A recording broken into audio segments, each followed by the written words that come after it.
चलिए, तो आज हम लोग एमपीपीएससी प्रारंभिक परीक्षा 2023 का एनालिसिस करेंगे और देखेंगे कि क्वेश्चन किस तरीके से आए और उसका एनालिसिस करेंगे। यहाँ हमको दो चीज़ पे फोकस करना है, पहला कि आंसर क्या है और दूसरा ये फोकस करना है कि कुछ क्वेश्चन ऐसे हैं जो सामान्य बुद्धि का अगर आप उपयोग करते, कॉमन सेंस का उपयोग करते तो आपको तब भी वो बन जाते। जरूरी नहीं है कि उसके लिए आपको उसका फैक्ट का नॉलेज ही हो। तो सबसे पहला क्वेश्चन है सेट बी में, साइबर सुरक्षा में एक फायरवॉल का क्या उद्देश्य है। अब यह फायरवॉल एमपीपीएससी ने इससे पहले भी पूछा है और कई एग्जामों में आता है। और फायरवॉल का उद्देश्य सबको स्पष्ट है कि भाई ये अनधिकृत पहुंच या प्रवेश को रोकता है और हमारे कंप्यूटर या नेटवर्क की सुरक्षा करता है। तो इसका आंसर क्या होगा? इसका आंसर होगा बी, एक नेटवर्क की अनधिकृत पहुंच को अवरुद्ध करना। अगला क्वेश्चन है हमारा, फ्लिपकार्ट, अलीबाबा, अमेजन किसके उदाहरण हैं? तो देखिए, आपके पास चार बिजनेस मॉडल होते हैं, consumer to consumer, consumer to business, business to consumer और बिजनेस टू बिजनेस। तो ये जो फ्लिपकार्ट, अलीबाबा और अमेजन है, ये एक ऐसी ऑनलाइन साइट है जिसका उपयोग करके आप कुछ सामान खरीदते हो। आप खरीदते हो तो आप होगा ग्राहक, और जो आपको सामान बेच रहा है वो हो गया बिजनेसमैन। तो ये क्या हो जाता है? Business to consumer. तो इसका आंसर आपका C, B to C, business to consumer. अगला तीसरा क्वेश्चन है आपका, गौर करिएगा, कौन सा साइबर हमले का एक प्रकार है? निम्नलिखित में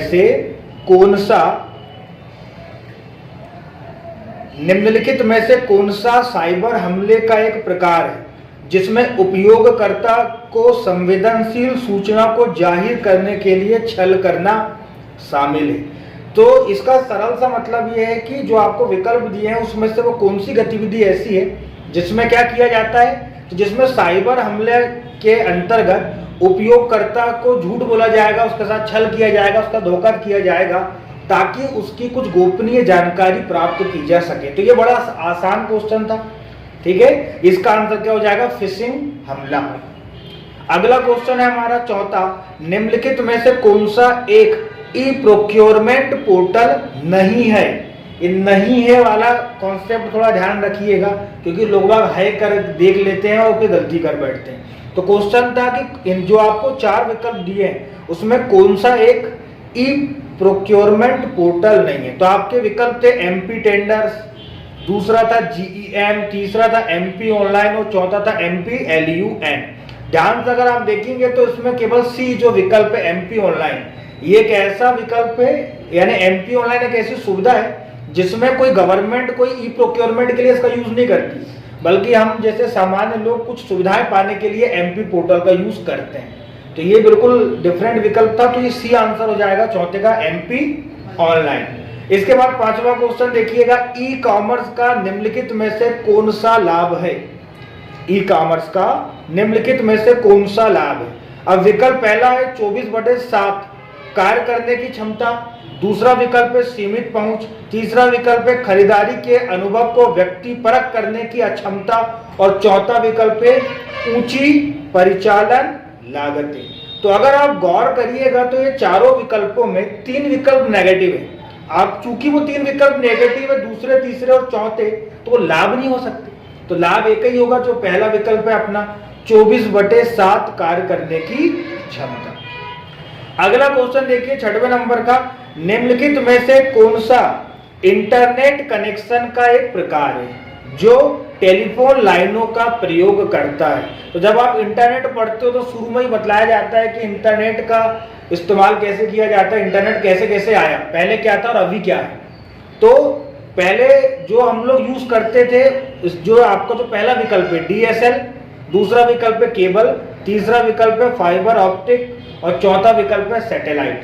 तो गौर करिएगा, ये जो पहला विकल्प है डीएसएल, डिजिटल सब्सक्राइबर, और एल का मतलब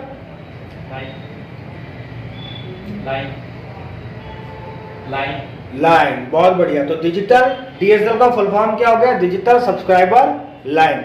ये एक ऐसी सुविधा थी जिसमें हम इंटरनेट का उपयोग करने के लिए टेलीफोन लाइन का यूज करते थे और इसमें यूज होता था मॉडेम।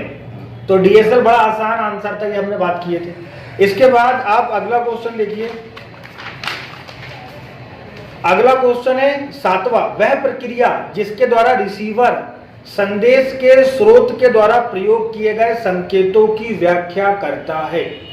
चार विकल्प है, सूचीकरण, विसंकेतन, संकेतीकरण और ध्यान से सुनना। तो जब विकल्प की भाषा यानी जो आपकी मेन भाषा है हिंदी, जब हिंदी में विकल्प डिफिकल्ट हो जाते हैं तो फिर आपको अंग्रेजी विकल्पों का सहारा लेना चाहिए। इस क्वेश्चन का मतलब यही है कि जब आपका जो कूटबद्ध संदेश है, जो कोड में रचित एक संदेश है, जब आप किसी को भेजोगे तो प्राप्तकर्ता उससे प्राप्त करने के लिए क्या करेगा, तो वो उसको प्राप्त करने के लिए करता है डिकोडिंग। आपने कोडिंग करके भेजा और वो क्या करेगा, डिकोडिंग करके उसे प्राप्त करेगा। तो विकल्प देखिएगा आप, सातवें में तो डिकोडिंग है बी, सातवें में डिकोडिंग बी, तो बी इसका आंसर हो जाएगा। जब भी हिंदी के विकल्प समझ में ना आए तो आप हमेशा अंग्रेजी के विकल्प को जरूर देखना। अगला आठवां क्वेश्चन है, दूसरी पीढ़ी के कंप्यूटरों में कौन से इलेक्ट्रॉनिक उपकरण का प्रयोग किया जाता है। दूसरी पीढ़ी के कंप्यूटरों में कौन से इलेक्ट्रॉनिक उपकरण का प्रयोग किया गया था। पहला विकल्प है निर्वात नलिया यानी वैक्यूम ट्यूब, दूसरा विकल्प VLSI, तीसरा विकल्प है ट्रांजिस्टर और चौथा विकल्प है उपयुक्त में से कोई नहीं। क्या आंसर होगा, ट्रांजिस्टर। ये बड़ा आसान क्वेश्चन था, ट्रांजिस्टर इसका आंसर होगा, क्योंकि इसलिए बोला जाता है कि कंप्यूटर की पीढ़ियों को ध्यान से पढ़िए। अब अगला क्वेश्चन है नौवां, निम्नलिखित में से कौन सा वेब ब्राउजर नहीं है। तो आपको सारे के सारे वेब ब्राउजर सर्च इंजन की सूची पता होना चाहिए ताकि आपको ये क्वेश्चन आसान लगे। तो इंटरनेट एक्सप्लोरर, मोजिला फायरफॉक्स और गूगल क्रोम, जो शुरुआती तीन विकल्प है, सब जानते हैं कि तीनों विकल्प क्या है, आपके ब्राउजर है। लेकिन जो चौथा विकल्प है क्या, याहू ब्राउजर नहीं है। याहू क्या है, सर्च इंजन है। तो सर्च इंजन है याहू, जो कि वेब ब्राउजर नहीं है, वही हमारा आंसर हो जाएगा। 10वां क्वेश्चन देखिएगा, चैट जीपीटी का विकास किसके द्वारा किया गया था। चैट जीपीटी का विकास किसके द्वारा किया गया। आपके चार विकल्प है, गूगल, ओपन AI, एप्पल और चौथा विकल्प है माइक्रोसॉफ्ट। तो इसका जो आंसर होगा वो होगा ओपन AI। अभी एक कुछ दिन पहले विवादों में रहा था, समाचार पत्रों में आया था कि ओपन AI के एक सबसे महत्वपूर्ण कर्मचारी को निकाल दिया गया, फिर वो माइक्रोसॉफ्ट ज्वाइन कर लिया था, फिर वो वापस ओपन AI ज्वाइन किया है। तो ये समाचार में रहा था। तो याद रखिएगा, चैट जीपीटी का विकास ओपन AI ने किया है। AI का मतलब यहाँ पर आर्टिफिशियल इंटेलिजेंस होगा। 11वां क्वेश्चन देखिए, निम्नलिखित में से कौन सा सुमेलित नहीं है। मतलब आपको बताना है कि कौन सुमेलित नहीं है, मतलब कौन गलत है। तो पहला विकल्प है आर्यभट्ट प्रेक्षण विज्ञान शोध संस्थान, ये नैनीताल में है, तो ये तो सही हो गया। दूसरा विकल्प है रक्षा प्रबंधन महाविद्यालय, ये सिकंदराबाद में, तो ये भी सही हो गया।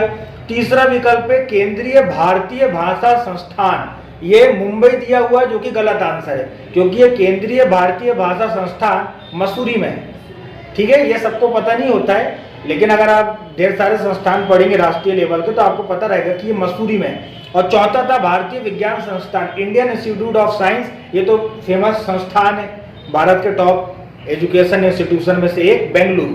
तो ये केंद्रीय भारतीय भाषा संस्थान जो है वो मुंबई इसका आंसर होना चाहिए। कभी अगर ऐसे क्वेश्चन आपके सामने आ जाए तो थोड़ा सा दिमाग लगा के ही आप सॉल्व करिए कि भाई मुंबई मतलब महाराष्ट्र की राजधानी, ठीक है, और महाराष्ट्र की राजकीय भाषा क्या हो जाती है, मराठी। ठीक है, तो थोड़ा सा मैं ये बोल रहा हूँ कि लॉजिक लगाने की कोशिश करिए कि आपको लगेगा कि यार ये संस्थान, जब आपको नहीं पता है तो आपको सोचना है कि यार मुंबई कैसे हो सकता है, राष्ट्रीय लेवल का संस्थान है, भाषा वाला है, तो आपके दिमाग में आना था दिल्ली। दिल्ली वाली गलत आंसर है, आंसर मसूरी है। लेकिन अगर आपके दिमाग में आ जाता है कि दिल्ली हो सकता है, मुंबई नहीं होगा, क्योंकि बाकी तीन के बारे में तो आपको कुछ भी आइडिया नहीं है, लॉजिक भी नहीं लगा सकते, तो इसलिए आप इसको एलिमिनेट कर सकते थे। तो याद रखिए तीसरा आंसर है इसका केंद्रीय भारतीय भाषा संस्थान, मुंबई में नहीं है, मसूरी में। 12वां क्वेश्चन देखिए, निम्नलिखित में से किसको विज्ञान और इंजीनियरिंग के क्षेत्र का पद्म विभूषण 2023 प्रदान किया गया। हमने जब पद्म पुरस्कार देखे थे तो उसमें से पद्म विभूषण देखे थे। ठीक है, अब ये क्वेश्चन थोड़ा और ट्रिकी कर दिया कि आपको पूछ लिया कि भाई कौन से क्षेत्र में दिया गया है, विज्ञान और इंजीनियरिंग के क्षेत्र में किसे पद्म विभूषण मिला। तो यही होता है क्वेश्चन को हल्का सा थोड़ा सा टफ करना। तो इसका चार विकल्प थे, श्री SM कृष्णा, ठीक है। दिलीप महालनोबिस, ये एस.एन. कृष्णा को लोक सेवा के कार्यों के लिए दिया गया, महालनोबिस को मेडिसिन के क्षेत्र में दिया गया था। एक थे श्रीनिवास वर्धन और एक थे नरिंदर सिंह कपानी। तो आंसर क्या हो जाएगा? श्रीनिवास वर्धन। इन्हें दिया गया है विज्ञान और इंजीनियरिंग के क्षेत्र में पद्म विभूषण। अगला क्वेश्चन देखिएगा 13वां, निम्नलिखित में से कौन सी खिलाड़ी टोक्यो ओलंपिक 2020 में महिला हॉकी टीम में शामिल रही? आपके पास तीन विकल्प है, सुशीला चानू, मोनिका, वंदना कटारिया और चौथा विकल्प है उपयुक्त सभी। मैंने आपको स्पष्ट तौर पर कहा था कि जब आपको किसी विकल्प का आंसर ना पता हो, बिल्कुल दिमाग नहीं लगा पा रहे हो, तो उपयुक्त सभी विकल्पों का चयन करिए, क्योंकि पीएससी ऐसे क्वेश्चन में उपयुक्त सभी को ज्यादातर आंसर दे देता है। तो इसका आंसर होगा उपयुक्त सभी। अगर ध्यान होगा तो यह सही होना था आप लोगों का। अगला क्वेश्चन देखिएगा, amateur kabaddi federation of India का मुख्यालय कहां पर है? भोपाल, ग्वालियर, जयपुर, दिल्ली। अगर आपने एमपी अच्छे से पढ़ा है तो आपको ये पता है कि कबड्डी का कोई लेना देना नहीं है भोपाल से और ग्वालियर से, तो आपको दो ही विकल्पों में कंफ्यूज होना था, दिल्ली या जयपुर। अगर आप इतना दिमाग लगा लेते तो 50-50% का मामला बन जाता। ठीक है। इसके बाद अगर किसी ने कबड्डी मबड्डी देखा हो तो सबसे फेमस टीम है जयपुर पिंक पैंथर। तो अगर ऐसा दिमाग में अगर उस समय इतनी सी बात आ जाती तो आप जयपुर उसको टिक कर सकते थे, और जयपुर बिल्कुल डिफरेंट विकल्प था कि भाई कबड्डी का संबंध भी हो सकता है। ठीक है। अगला क्वेश्चन देखिएगा, मेजर ध्यानचंद खेल रत्न पुरस्कार 2022 किस खिलाड़ी को दिया गया? तो ये भी हमने डिस्कस किए थे करंट अफेयर्स के 2 दिन की क्लास में, मैराथन क्लास में। इसका आंसर है शरद अचंता कमल, डी। यानी मोनिका बत्रा को भी मिल चुका है लेकिन पहले मिला है। कमलेश मेहता भी नहीं है, साथियान ज्ञानशेखरन भी नहीं है, आंसर होगा चौथा, डी आंसर शरद अचंता कमल, जो हमारे टेबल टेनिस के सबसे सीनियर खिलाड़ी और सबसे शानदार खिलाड़ी। इसके बाद अगले क्वेश्चन पे बात करते हैं। 16वां क्वेश्चन देखिए, भारत ने अपना पहला एक दिवसीय अंतर्राष्ट्रीय क्रिकेट मैच किस देश के साथ और किस वर्ष खेला था? ये अच्छा फैक्चुअल क्वेश्चन था लेकिन कठिन नहीं है। अगर आप स्पोर्ट्स आपके सिलेबस में शामिल है और सबसे ज्यादा क्वेश्चन क्रिकेट से अगर आ रहे हैं तो आपको पता होना चाहिए कि भारत ने अपना पहला एक दिवस अंतर्राष्ट्रीय क्रिकेट मैच जो वनडे क्रिकेट मैच है वो किसके साथ खेला? तो विकल्प था ऑस्ट्रेलिया 1977, इंग्लैंड 1975, न्यूजीलैंड 1975 और इंग्लैंड 1974। तो गौर करिए, आपको सभी को पता है कि न्यूजीलैंड के साथ तो खेल ही नहीं सकता क्योंकि न्यूजीलैंड इतनी पुरानी टीम नहीं है, तो आप इसको सी विकल्प को डिलीट कर देते। बचे तीन विकल्प, ऑस्ट्रेलिया, इंग्लैंड और इंग्लैंड। दो में इंग्लैंड ही इंग्लैंड दिया है। ठीक है। तो गौर करिएगा, इंग्लैंड 1974 वो समय है जब भारत ने 1974 वो समय है जब भारत ने पहली बार पहला अंतर्राष्ट्रीय वनडे मैच इंग्लैंड के साथ खेला, तो डी आंसर हो जाएगा। अगला, 21 जून को अंतर्राष्ट्रीय योग दिवस के रूप में मनाया जाना किस वर्ष प्रारंभ हुआ? ये एक मेरा मानना है कि क्वेश्चन दिखने में आसान है लेकिन टफ क्वेश्चन है, क्योंकि ये 4-5-6 साल पुरानी बात हो गई है जब अंतर्राष्ट्रीय संयुक्त राष्ट्र संघ में अपने योगा को जो है अंतर्राष्ट्रीय क्या कह सकते हैं आप लोग योग दिवस के रूप में घोषित किया था। 21 जून को अंतर्राष्ट्रीय योग दिवस के रूप में घोषित किया था। 5-6 साल पुरानी घटना है, तो ये किसी को जनरली याद नहीं रहती है, और ज्यादा किताबों में जब आप स्टैटिस्टिक्स जीके की किताब पढ़ो तो उसमें मिलेगा भी नहीं कि योग दिवस को, तो ये एक टफ क्वेश्चन था। तो इसका आंसर 2015। ठीक। अगला देखिएगा, सेंट्रल बैंकिंग अवार्ड 2023 में गवर्नर ऑफ द ईयर पुरस्कार किस देश के सेंट्रल बैंक के गवर्नर को प्रदान किया गया था? विकल्प है अमेरिका, कनाडा, इंडोनेशिया, भारत। जब आपको ऐसा विकल्प ना बने और अगर भारत दिखाई दे, अगर आपको कुछ भी आइडिया नहीं कि इसका आंसर क्या होगा, लेकिन आपको विकल्प में भारत दिख गया, तो आप सोचिए कि ये क्वेश्चन पूछा है और भारतीय reserve bank of India, reserve bank of India या भारतीय रिजर्व बैंक की ख्याति पूरा विश्व में एक अच्छा बैंक माना जाता है। तो जब भारत शामिल है तो हो सकता है कि भारत को दिया गया होगा, तो किसी और देश को तुक्का लगाने की बजाय भारत को लगाया करो। भारत ही सही आंसर है। भारत के गवर्नर शक्तिकांत दास को यह पुरस्कार मिला था। अगला क्वेश्चन देखिए, प्रथम भारतीय महिला सैनिक स्काई ड्राइवर कौन है? शीतला महाजन, मंजू, अनामिका शर्मा, श्वेता परमार। हमने अपने मैराथन करंट अफेयर्स की क्लास में देखा था, लॉन्स नायक मंजू को मिला था ये। ठीक है, बन गया होगा। अगला क्वेश्चन है, निम्नलिखित में से किस उद्योगपति को भारत का इस्पात पुरुष कहा जाता है? गौर करिएगा, ये जो नाम दिए हुए हैं ये सारे के सारे जो है स्टील या इस्पात के क्षेत्र के दिग्गज लोग हैं।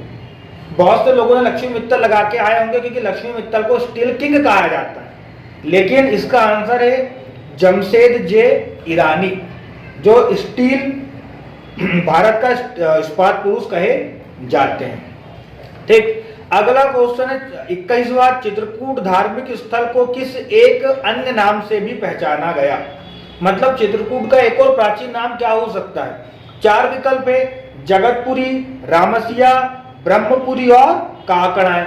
इसमें से आपको, अगर आपने एमपी ठीक ठाक मात्रा में पढ़ी तो आपको सिर्फ काकड़ाएं के बारे में थोड़ा सा पता है, क्योंकि काकड़ाएं की जगह आप लोगों ने काकड़ाक बाह पढ़े हुए, किसको? सांची को। बाकी 3 विकल्प के बारे में आपके पास कोई आइडिया नहीं, तो आप डी को एलिमिनेट कर दो, आपके पास 33% का मामला बचा, यानी 3 में से आपको एक चूज करना है।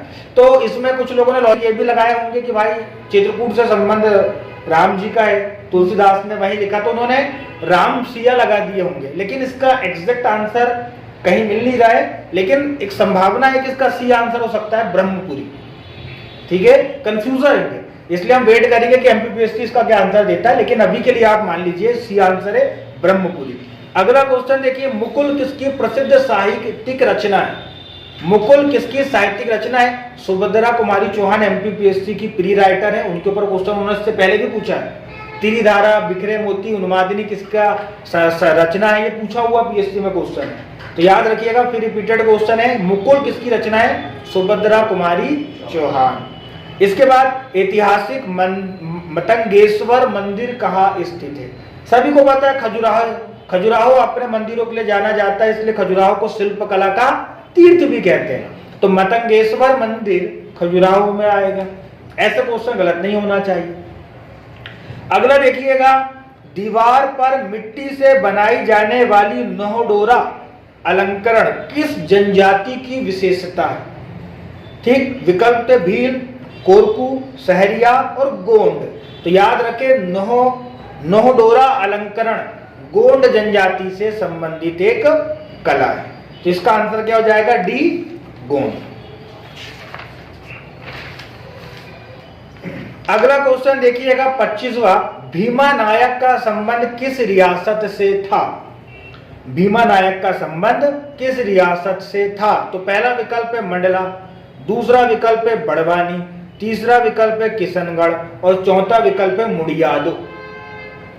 तो ध्यान दीजिए कि भीमा नायक का संबंध निमाड़ से रहा है, ठीक है, और निमाड़ में पड़ता है बड़वानी, तो इसका आंसर क्या हो जाएगा? बड़वानी। आपको ऐसा टेस्ट नहीं भी पता कि बड़वानी आंसर होगा या नहीं होगा, लेकिन ये पता होगा कि भीमा नायक ने जो है अंग्रेजों के खिलाफ जो भी आंदोलन वगैरह किए, क्रांतिकारी घटनाओं को अंजाम दिया, तो वो निमाड़ से संबंधित व्यक्ति थे, तो बड़वानी निमाड़ में ही आता है, तो निमाड़ इसका आंसर हो जाएगा। अगला क्वेश्चन देखिए 26वां, जनजाति नेता सीताराम कंवर और रघुनाथ सिंह मंडलोई भिलाला अंग्रेज विरोधी क्रांति में कब शामिल हुए थे? मध्य प्रदेश में जब भी एमपीपीएससी में एमपी हिस्ट्री के क्वेश्चन आते हैं तो वो टफ पढ़ते हैं, और इतना टफ पढ़ते हैं कि गूगल में भी उनका आंसर नहीं मिलता है। तो ये कुछ ऐसे ही क्वेश्चन है दोस्तों, लेकिन याद रखें, जब भी ऐसी कंडीशन आपके पास हो तो आपको नहीं समझ में आ रहा है, तो आप बस एक ही दिमाग लगाइए कि आप कोरिलेट करिए कि जो विकल्प दिए हैं उनमें ऐसी जो डेट है, जो तिथियां हैं, तो उन तिथियों में जैसे तिथि है 1842, 1857, 1927 और 1942। तो गौर करिएगा, इसमें 2 ही तिथियां हैं, 1857 और 1942, जब वे कुछ ना कुछ आंदोलन या क्रांतिकारी में शामिल होने की लोगों की गतिविधियां बढ़ी थी। ठीक है, तो 1857 में तो हम जानते ही हैं गोंड रियासत का काफी ज्यादा योगदान रहा। ठीक है, 1942 में पूरे भारत की जनता नेतृत्व कर रही थी। तो अगर आपको थोड़ा सा भी लॉजिक आप लगा लेते तो ये आदिवासी नेताओं की भागीदारी ज्यादा 1857 की क्रांति में रही। बाकी 2 विकल्प तो आपको लगाना ही नहीं था कि उसके बारे में आपको कोई जानकारी नहीं है, तो इसका आंसर हो जाएगा बी, 1857। अगला क्वेश्चन देखिए, सागर के आंचलिक क्षेत्रों में दीपावली के अवसर पर कौन सा लोक नृत्य प्रचलित है? सागर यानी कि बुंदेलखंड वाला एरिया। अगर आप ऐसा सोचोगे सागर में कौन सा डांस होता है तो किसी को नहीं पता रहता। आप ये गौर करो कि सागर का रीजन क्या है, सागर का क्षेत्र क्या है, तो सागर का क्षेत्र बुंदेलखंड। अब फिर आपको क्वेश्चन आपके लिए आसान हो जाएगा कि बुंदेलखंड में दीपावली के समय कौन सा डांस होता है। अगर आपने वो मध्य प्रदेश के लोक नृत्य वगैरह अगर आपने देखे होंगे तो आपको पता होगा कि जो 4 विकल्प है आपके, मोनी नृत्य, दूसरा है मांडल्या नृत्य, तीसरा है फेफरिया नृत्य, चौथा है डंडा नृत्य। तो इसमें जो नीचे के 3 है, मांडल्या, फेफरिया, डंडा, ये तीनों की तीनों नृत्य निमाड़ में प्रचलित है, और केवल एक नृत्य मोनी जो आपके बुंदेलखंड में से संबंधित है। तो आपको ये नहीं भी पता हो कि दीपावली के अवसर पर किया जाता है, आपको ये भी नहीं पता हो कि मोनी नृत्य का संबंध किससे है, तो आपको ये तो पता होगा कि निमाड़ के नृत्य तो फेमस है ही।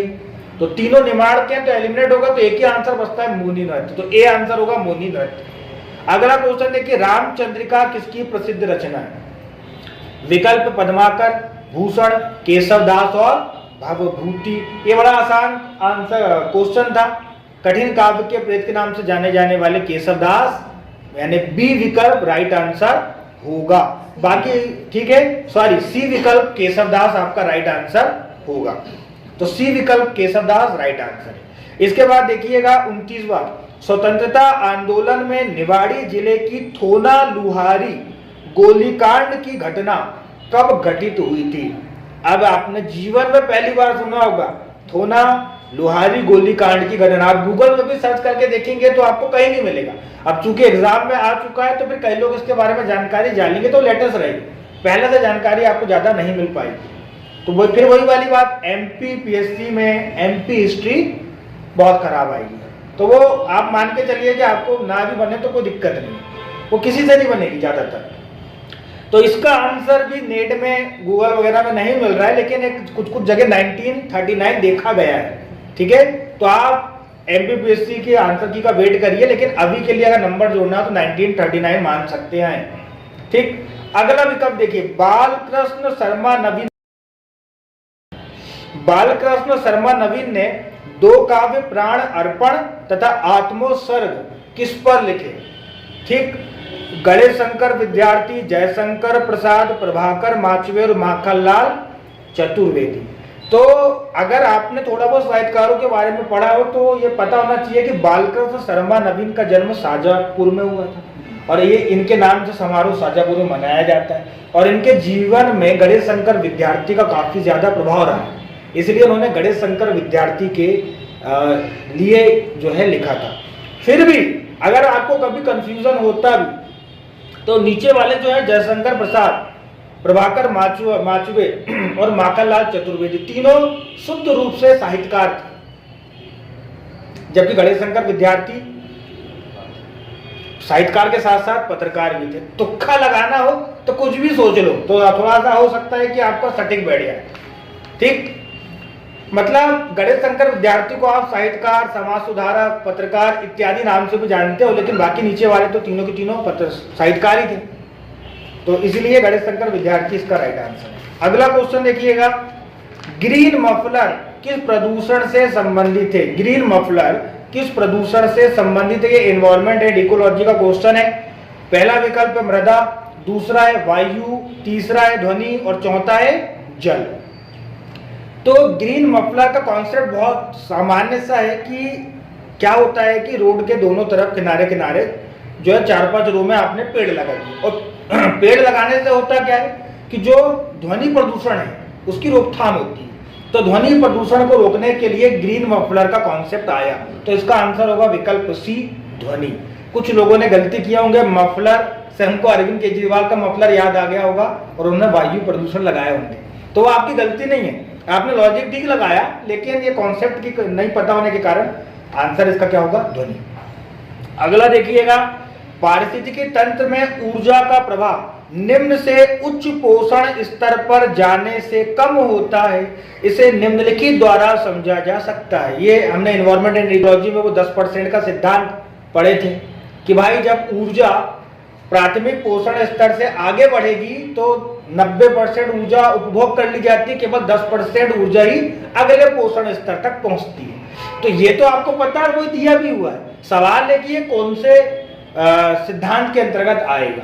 विकल्प पढ़िए, ऊष्मागतिकी या थर्मोडायनामिक्स के प्रथम नियम, दूसरा ऊष्मागतिकी के द्वितीय नियम, तीसरा विकल्प है न्यूटन के द्वितीय नियम और चौथा विकल्प है न्यूटन के तृतीय नियम। तो आपको ये अच्छे से पता है कि न्यूटन के जो द्वितीय और तृतीय नियम ये गति से संबंधित है, इसका ऊष्मा से कोई लेना देना नहीं है।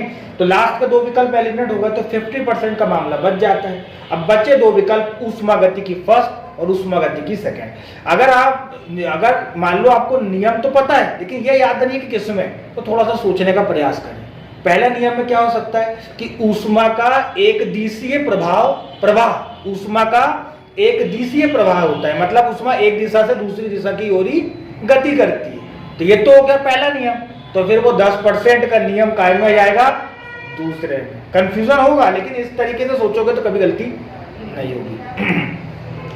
33 क्वेश्चन देखिएगा, ऑस्टियोक्लास्ट निम्नलिखित में से किससे संबंधित है? ये अच्छा क्वेश्चन था, जिसको कॉन्सेप्ट पता होगा वही। लेकिन सबको पता है कि ऑस्टियो का संबंध हड्डी से, ये तो पता है। लेकिन जब आप विकल्प देखोगे तो आपको शुरुआती 3 विकल्प में हड्डी मिल गई, जो आपके गले की हड्डी बन गई। तो पहला विकल्प था हड्डी का निर्माण, दूसरा विकल्प था बेसल लेमिना श्रावण, तीसरा विकल्प था हड्डी का टूटना, चौथा विकल्प था मांसपेशियों का पुनर्रुद्र भवन या रीजनरेशन। ठीक है, तो ये जो ऑस्टियोक्लास्ट जो होता है ये एक ऐसी प्रक्रिया है जिसके अंतर्गत कोशिकाएं टूटेंगी और नई जो है हड्डियों की संरचना निश्चित होगी या निर्धारित होगी। तो कोशिका टूटेंगी और नई हड्डियों जो है वो आकार लेती है, अपनी संरचना को सुनिश्चित करती है। तो पूरा की पूरा ये जो ऑस्टियोक्लास्ट की घटना है ये हड्डी का निर्माण से संबंधित है। लेकिन ये जो ऑस्टियोक्लास्ट वर्ड है इसमें होता क्या है, तो हड्डियां टूट रही हैं, हड्डियां टूट रही हैं। तो अगर इसके आंसर दो हो सकते हैं, पहला आंसर भी हो सकता है हड्डी का निर्माण और तीसरा आंसर भी हो सकता है हड्डी का टूटना। एग्जैक्ट आंसर मुझसे पूछोगे तो हड्डी का टूटना होना चाहिए, लेकिन पीएससी का कोई भरोसा नहीं है, वो पहला विकल्प भी आंसर में दे सकता है। अगला देखिएगा, वर्ष 2024 को अंतर्राष्ट्रीय कैमेलिड या उष्ट्रगण वर्ष किसने घोषित किया? अब भाई यूएनओ हर साल के वर्ष को कुछ ना कुछ घोषित करता है, ये बड़ी कॉमन सेंस वाली जानकारी है। और जब आप करेंट अफेयर पढ़ रहे हो तो आपको ये पता होना चाहिए कि जस्ट लेटेस्ट वर्ष 2024 वो कौन सा वर्ष है, अभी जो चल रहा है ये कौन सा वर्ष और पिछला जो गया वो कौन सा वर्ष है। कम से कम 3 वर्ष की जानकारी तो आपको होनी चाहिए करेंट अफेयर्स की दृष्टि से। और तो इसीलिए आपको यह सिंपल सा आंसर इसका हो जाता है, यूनेस्को नहीं होगा, WHO नहीं होगा, यूएसए नहीं होगा, इसका आंसर क्या होगा? यूएन। क्योंकि हम सामान्यता पढ़ते हैं कि वही अंतर्राष्ट्रीय वर्ष घोषित करता है। ठीक, अगला क्वेश्चन 35, निम्नलिखित में से कौन सा कृषि पद्धतियों का सही क्रम है? बड़ा आसान क्वेश्चन है, जिसने एग्रीकल्चर नहीं भी पढ़ा है बन जाएगा। क्या है? मिट्टी तैयार करना, सिंचाई, बुआई, कटाई। दूसरा विकल्प है मिट्टी तैयार करना, बुआई, सिंचाई, कटाई। तीसरा विकल्प है बुआई, कटाई, सिंचाई, मिट्टी तैयार करना। चौथा विकल्प है मिट्टी तैयार करना, सिंचाई, कटाई और बुआई। तो आप सभी को पता है सबसे पहले खेत में मिट्टी तैयार की जाएगी, फिर उसमें बीजों को बोया जाएगा, फिर उनको उगे उसके लिए सिंचाई, और फिर जब फसल पक जाएगी तो फिर कटाई। तो इसका आंसर क्या हो जाएगा? बी आंसर हो जाएगा। अगला देखिएगा, निम्नलिखित में से कौन सा भारत का विश्व स्तर पर स्वीकृत राष्ट्रीय हॉटस्पॉट नहीं है? ये क्वेश्चन भी हमने देखा था, मैंने आपको बताया था कि कौन कौन से हॉटस्पॉट भारत में आते हैं। ठीक है, तो इसमें विकल्प दिया हुआ है हिमालय, दूसरा दिया हुआ है नारो हिल्स, तीसरा दिया हुआ है सुंडालैंड और चौथा विकल्प है पश्चिमी घाट। हिमालय वाला एरिया तो आता ही आता है, सबको पता है। पश्चिमी घाट भी हॉटस्पॉट यानी जैव विविधता बहुत ज्यादा आपको देखने को मिल जाएगी। सुंडालैंड का मतलब आप अंडमान निकोबार वाले एरिया से उसको जोड़ लो। ठीक है, तो जो नारो हिल्स है ये कहीं भी नहीं आएगा हॉटस्पॉट में, तो आंसर क्या हो जाएगा? नारो हिल्स। अगला विकल्प देखिएगा, अगला क्वेश्चन है अपना 37, निम्नलिखित में से कौन सा भारत सरकार का राष्ट्रीय पोषण कार्यक्रम नहीं है? अब पोषण की बात कर रहा है भाई कि राष्ट्रीय पोषण कार्यक्रम में कौन शामिल नहीं होता। ये भी कॉमन सेंस के आधार पर सॉल्व होगा, जरूरी नहीं है कि राष्ट्रीय पोषण कार्यक्रम के बारे में आपको सारी जानकारी। तो देखिए, पहला विकल्प है राष्ट्रीय आयोडीन अल्पता विकार नियंत्रण कार्यक्रम, दूसरा विकल्प है फ्लोरोसिस की रोकथाम और नियंत्रण के लिए राष्ट्रीय कार्यक्रम। तीसरा विकल्प है एनीमिया नियंत्रण के लिए राष्ट्रीय आयरन प्लस पहल। और चौथा विकल्प है राष्ट्रीय मौखिक स्वास्थ्य कार्यक्रम। अब आप गौर करिएगा, ऊपर के जो तीन हैं वो किसी न किसी बीमारी से संबंधित है, और वो ऐसी बीमारियां जो पोषण की कमी से होती है। चाहे आप आयोडीन की कमी से होने वाला घेंगा रोग को ले लो, चाहे एनीमिया को ले लो, या तो फिर फ्लोरोसिस को ले लो। केवल एक ही है विकल्प डी, राष्ट्रीय मौखिक स्वास्थ्य कार्यक्रम, जो सीधा किसी बीमारी से नहीं जुड़ता है। तो आप अगर इतना सा लॉजिक लगा लेते तो आपको लगता है कि भाई इसके लिए कोई और कार्यक्रम होगा, ये पोषण कार्यक्रम का हिस्सा। तो ऐसे सोच के आप लगाएंगे तो आपका गलत होने की संभावना कम रहेगी। अगला है 38, निम्नलिखित में से कौन सा सबसे स्थिर पारिस्थितिकी तंत्र है? स्थिर पारिस्थितिकी तंत्र का मतलब होता है ऐसा पारिस्थितिक तंत्र जिसमें ज्यादा परिवर्तन नहीं होता, ना ज्यादा उसमें उत्पादकता की दृष्टि से निम्नता आती है और ना बहुत ज्यादा वृद्धि होती है, स्थिर रहता है, ज्यादा उसमें परिवर्तन नहीं होता है। तो आप विकल्प देखिए, 1 पारिस्थितिक तंत्र, दूसरा है रेगिस्तानी पारिस्थितिकी तंत्र, तीसरा है समुद्री पारिस्थितिकी तंत्र, और चौथा है घास का मैदान पारिस्थितिकी तंत्र। ये क्वेश्चन भी हमने देखा जब इन्वायरमेंट एंड इकोलॉजी पढ़े थे। तो इसका आंसर क्या हो जाएगा? समुद्री पारिस्थितिकी तंत्र। और अगर आपको नहीं भी पता हो तो बाकी तीन कहां पर है? थल में। मैं लॉजिक बता रहा हूं, ठीक है, लॉजिक कैसे लगाया जाता है, मैं कोई कॉन्सेप्ट नहीं बता रहा हूं कि यही सही है। एक अगर आपको तुक्का लगाना आपको नहीं बन रहा तो आपके दिमाग में आना था कि बाकी तीन जो पारिस्थितिकी तंत्र है वो आते हैं थल में, और थल में मानव की गतिविधि ज्यादा होती है इसलिए परिवर्तन आ सकता है, लेकिन समुद्र में मानव की गतिविधि सबसे कम होती है तो परिवर्तन आने की संभावना कम होगी। तो इसलिए आंसर क्या हो गया? समुद्री पारिस्थितिकी तंत्र। अगला क्वेश्चन 39, निम्नलिखित में से कौन सा जैव निम्नीकरणीय यानी बायोडिग्रेडेबल प्रदूषक नहीं है? ध्यान से देखिए, कागज, भोजन एवं पादप अपशिष्ट, तीसरा है कीटनाशक और चौथा है काष्ठ एवं सेलुलोज। यानी आपको यह बताना था कि जैव निम्नीकरणीय प्रदूषक नहीं है कौन सा। और जैव निम्नीकरणीय प्रदूषक का मतलब होता है ऐसा प्रदूषक जिसको आप जैवीय प्रक्रिया के माध्यम से नष्ट कर सकते हो। तो आप गौर करिएगा, कागज को भी नष्ट कर सकते क्योंकि कागज खुद पेड़ से बनता है, भोजन और पादप अपशिष्ट को भी आप नष्ट कर सकते हो, और चौथा था काष्ठ है लकड़ी और सेलुलोज को। लेकिन जो कीटनाशक है ये मानव द्वारा बनाए जाते हैं और इनको आप बायो प्रक्रिया के माध्यम से, बायो प्रोसेस के माध्यम से नष्ट नहीं कर सकते, उसका निम्नीकरण नहीं कर सकते। और सबसे अलग सलाह है तो आंसर क्या हो जाएगा? कीटनाशक, सी। अगला 40वां, सूर्य के व्यापक अध्ययन के लिए निम्नलिखित में से कौन सा इसरो का हाल का वैज्ञानिक मिशन है? बहुत फेमस था, देखे थे आपने। पहला है आदित्य L1, दूसरा है भास्कर L2, तीसरा विकल्प है सोलर मिशन L1 और चौथा है सोलर आर्बिटर। इसमें कोई लॉजिक नहीं लगाना था, बड़ा सरल सा आंसर है। 4-5 साल से ये करंट में पढ़ ही रहे हैं कि इसरो इस पर काम कर रहा है सूर्य के अध्ययन के लिए। तो आदित्य L1, ठीक। अगला बार करिएगा, निम्नलिखित में से किसके द्वारा महाराष्ट्र में गणेशोत्सव प्रारंभ किया गया था? विकल्प पहला है विपिन चंद्र पाल, दूसरा है गोविंद रनाडे, तीसरा है लाला लाजपत राय और चौथा है बाल गंगाधर तिलक। बताइए क्या आंसर है? ठीक है, तो याद रखें 1893 में बाल गंगाधर तिलक ने गणेश उत्सव की और 1895 में शिवाजी उत्सव की शुरुआत की। बड़ा आसान क्वेश्चन था। अगला, राष्ट्रीय आंदोलन के प्रथम चरण में कांग्रेस की निम्न में से कौन सी मांग नहीं थी? यानी जब कांग्रेस की स्थापना होती है 1885 को, और 1885 से लेकर जो 1905 तक का समय है उसमें कांग्रेस में उदारवादी दल का नेतृत्व ज्यादा रहेगा, प्रभाव ज्यादा रहेगा। फिरोज शाह मेहता, बदरुद्दीन तैयब जी, दादा भाई नौरोजी, ऐसे नेताओं का, गोपाल कृष्ण गोखले, ऐसे नेताओं का बोलबाला ज्यादा रहेगा। तो आपको बताना है कि इन लोगों ने जो मांग उठाई तो कौन सी मांग नहीं उठाई। अब विकल्प देखिए, लेजिस्लेटिव काउंसिलों के सदस्यों की संख्या में वृद्धि, पॉजिटिव कथन है। लेजिस्लेटिव काउंसिलों के सदस्यों की संख्या में वृद्धि यानी विधायिक परिषद में मेंबरों की संख्या बढ़ाओ, उन्होंने कहा, ये पॉजिटिव स्टेटमेंट। दूसरा, काउंसिलों में जनप्रतिनिधियों की संख्या में वृद्धि, ये भी पॉजिटिव कथन है, उठा सकते हैं भाई मांग। तीसरा, कार्यपालिका एवं न्यायपालिका का पृथक्करण, यानी ये मांग भी तो पॉजिटिव है ना, पहले कलेक्टर ही कार्यपालिका होता था और न्यायपालिका होता था, तो ये मांग उठाना जाहिर है कि भाई शक्ति का पृथक्करण करते हुए कार्यपालिका को न्यायपालिका से पृथक करो।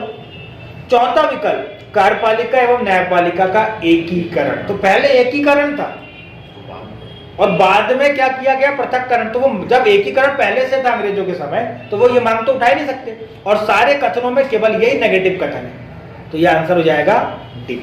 अगला देखिए 43, निम्नलिखित में से किसके द्वारा प्रथम बार पाकिस्तान शब्द का प्रयोग किया गया था? पहला विकल्प है मोहम्मद अली जिन्ना, दूसरा विकल्प है चौधरी रहमत अली, तीसरा है सैयद अहमद खान और चौथा है मोहम्मद अशफाक खान। तो बड़ा आसान आंसर है चौधरी रहमत अली, सबको पता होता है, लूसेंट में दिया हुआ है। अगला क्वेश्चन 44, निम्नलिखित में से किस वर्ष में नादिर शाह ने भारत पर आक्रमण किया था? 1736, 1737, 1738, 1739।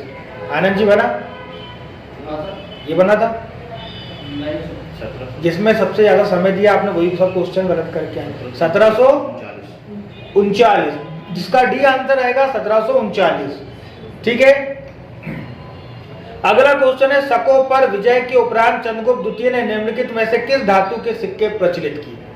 ये भी बड़ा आसान था, विकल्प है आपके स्वर्ण, चांदी, तांबा और कांसा।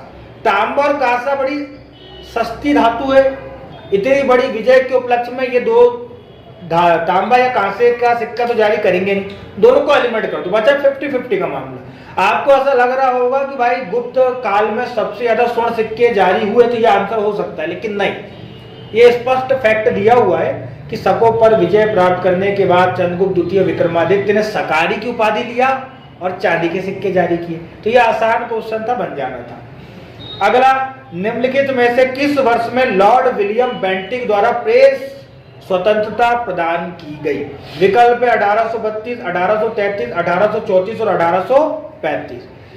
हालांकि प्रेस के मुक्ति प्रदाता के रूप में आप चार्ल्स मेटकाफ का नाम जानते हो, लेकिन लॉर्ड विलियम बेंटिक के समय भी काफी उदारवादी कुछ कार्य हुए थे और उसी में से एक कार्य था प्रेस को स्वतंत्रता देना, तो 1835 इसका राइट आंसर होगा।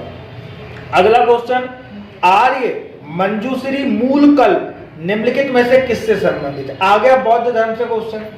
जब भी आप एमपीपीएससी परीक्षा दे रहे हो तो बौद्ध और जैन धर्म को अच्छे से पढ़िए, क्योंकि इसके जब ग्रंथों से क्वेश्चन आते हैं तो क्वेश्चन टफ पढ़ते हैं। तो आर्य मंजूश्री मूल कल्प निम्न में से किससे संबंधित है? महायान, हीनयान, थेरवाद और वज्रयान। अब सवाल यह आता है कि अगर आपको नहीं पता तो क्या करोगे? नहीं पता तो वो विकल्प लगाओ जो सबसे ज्यादा लोकप्रिय है, और बताइए बौद्ध धर्म की चारों शाखाओं में सबसे ज्यादा प्रचलित शाखा कौन सी है? महायान। और अगर आप आर्य मंजूश्री मूल कल्प को ध्यान से देखो तो उसमें जो मंजूश्री है वो ये शब्द कहीं ना कहीं बौद्ध धर्म में बोधिसत्व की कल्पना से जुड़ता हुआ है, और बोधिसत्व की कल्पना केवल महायान में थी, तो इसलिए इसका राइट आंसर होगा महायान। अगला, निम्नलिखित में से कितनी रियासतें 15 फरवरी 1948 को सौराष्ट्र संघ में मिलाई गई थी? विकल्प 220, 221, 222 और 223। बहुत टफ क्वेश्चन, क्योंकि यह सौराष्ट्र संघ का एमपी से कोई सीधा संबंध नहीं है, और इसमें कितनी रियासतें मिलाई गई किसी को याद नहीं रहता, तो ये ज्यादातर लोगों से नहीं बना होगा। जिसका तुक्का बैठ गया उसकी किस्मत अच्छी। तो इसका आंसर क्या था? 222 सी। अगला है 49 क्वेश्चन, वर्ष 1948 में बुंदेलखंड एवं बघेलखंड को जोड़कर कौन सा प्रदेश अस्तित्व में आया था? बड़ा आसान क्वेश्चन था। हमने जब मध्य प्रदेश का जब हमने पढ़ा कि भारत को आज़ादी मिलने के बाद मध्य प्रदेश का जो पुनर्गठन हुआ, उसके पहले जो पूरा की पूरा समझ रहे ना आप लोग, भारत का भूभाग 4 भागों में बटा था, part A, part B, part C, part D. तो उस समय मध्य प्रदेश का कौन सा हिस्सा कौन से पार्ट में शामिल था, वो पोर्शन के अंतर्गत हमने इसको देखा था। तो आप सभी को पता होना चाहिए। अगर आपको नहीं बन रहा तो कैसे लगाओगे? देखो, बुंदेलखंड बघेलखंड हो गया कौन सा एरिया? पूर्वी और उत्तर पूर्वी एरिया। अब विकल्प देखो, मालवा पश्चिम में आता है, ये तो आंसर होगा नहीं, एलिमिनेट हो गया। विंध्य प्रदेश कहीं ना कहीं आंसर हो सकता है, हमको नहीं पता। बघेल भी आंसर हो सकता है, हमको नहीं पता। पूरा मध्य प्रदेश तो अस्तित्व में 1 नवंबर 1956 को आया, तो वो तो आंसर होगा। तो दो विकल्प ए और डी हो गए एलिमिनेट, बचे दो, बन गई 50% की संभावना। तो ऐसे क्वेश्चन को सॉल्व करा करो। अब सवाल है कि ये सीधा सा फैक्ट था कि भाई बुंदेलखंड और बघेलखंड को मिलाकर क्या बनाया गया, विंध्य प्रदेश बनाया गया था, और इसकी राजधानी थी रीवा। तो बहुत आसान क्वेश्चन था ये भी। इसके अलावा देखो, किस अधिवेशन में कांग्रेस नरम एवं गरम दल में विभाजित हो गई। ठीक है, तो नरम दल और गरम दल में कांग्रेस का विभाजन किस अधिवेशन के अंतर्गत हुआ। विकल्प थे मुंबई, सूरत, कलकत्ता, नागपुर। तो सीधा सा बी आंसर है, सूरत अधिवेशन 1907 में कांग्रेस का क्या होगा, विभाजन होगा। ठीक है, और अध्यक्ष कौन बनते, रास बिहारी घोष। रास बिहारी घोष इसके अध्यक्ष बनते हैं। और विभाजन का कारण क्या होता है, तो पहला कारण होता है स्वदेशी आंदोलन को चलाने को लेकर जो कुछ मुद्दे उभरते हैं, इसको लेकर उनके बीच मतभेद उत्पन्न होंगे। दूसरा, गरम दल के नेता चाहते थे कि लाला लाजपत राय या बाल गंगाधर तिलक क्या बने, कांग्रेस के अध्यक्ष बने अधिवेशन के, जबकि नरम दल वालों ने किसको बना दिया, रास बिहारी घोष। तो इसी मुद्दों को लेकर विभाजन होगा। अगला 51, निम्नलिखित में से कौन सा अधिकार राष्ट्रीय मानवाधिकार आयोग के दायरे में नहीं आता। ठीक है, तो देखिए, पहला है समानता से संबंधित अधिकार, दूसरा है शिक्षा से संबंधित अधिकार, तीसरा है जीवन से संबंधित अधिकार, चौथा है स्वतंत्रता से संबंधित अधिकार। लॉजिक लगाते तो मानव हुआ और आपके अधिकारों के लिए सबसे जरूरी चीजें क्या है, समानता होना आपके साथ, ये मानवीय अधिकार, क्योंकि मानव हो तो समानता का अधिकार मिलना चाहिए, आपको स्वतंत्रता मिलनी चाहिए, और साथ ही साथ आपको जीवन का अधिकार भी तो होना चाहिए ना। ये तीन सबसे प्राथमिकता वाले अधिकार है, और ये मानव अधिकार से सीधे जुड़ते हैं, जबकि शिक्षा मानव अधिकार से सीधे नहीं जुड़ती। तो शिक्षा के लिए तो दूसरे संस्थाएं काम करेगी। तो आंसर क्या हो गया, शिक्षा। अगला 52वां क्वेश्चन है, राष्ट्रीय अनुसूचित जनजाति आयोग के अध्यक्ष और उपाध्यक्ष के अतिरिक्त सदस्यों की कुल संख्या कितनी थी। यानी बताना है कि अध्यक्ष उपाध्यक्ष को छोड़ दो तो जो कोर मेंबर थे उनकी संख्या कितनी थी। विकल्प 1, 2, 3, 4। आप सभी को पता है SC, ST और OBC आयोग की संरचना समान है, एक अध्यक्ष होता है, एक उपाध्यक्ष होता है, इनको छोड़ दो तो 3 सदस्य होते हैं, 3 अन्य सदस्य होते हैं। अगला क्वेश्चन था, राष्ट्रीय हरित अधिकरण नेशनल ग्रीन ट्रिब्यूनल NGT का मुख्यालय कहाँ है। कोलकाता, नई दिल्ली, मुंबई, चेन्नई। सभी को आंसर पता है, इसका मुख्यालय नई दिल्ली में, और इसकी 3 और शाखाएं हैं। कहाँ कहाँ, कलकत्ता, मुंबई और चेन्नई। तो बड़ा आसान क्वेश्चन था ये। अगला क्वेश्चन है, भारत के नियंत्रक एवं मालिका परीक्षक यानी CAG अधिकतम कितने वर्षों के लिए अपना पद धारण कर सकते हैं। विकल्प था 4 वर्ष, 5 वर्ष, 6 वर्ष और 7 वर्ष। सबको पता है कि जो CAG होते हैं 65 वर्ष की आयु तक अपना पद ग्रहण कर सकते हैं। तो विकल्प का आंसर हो गया, क्वेश्चन का आंसर हो गया C, 6 वर्ष। अगला क्वेश्चन 55वां, सिविल सेवा परीक्षा की समीक्षा हेतु संघ लोक सेवा आयोग ने जुलाई 2000 में किसकी अध्यक्षता में एक समिति का गठन किया। प्रोफेसर सुखदेव थोराट समिति, professor Deepak Kumar Srivastava, professor M Jagadish Kumar, professor Yoginder Kumar अलग।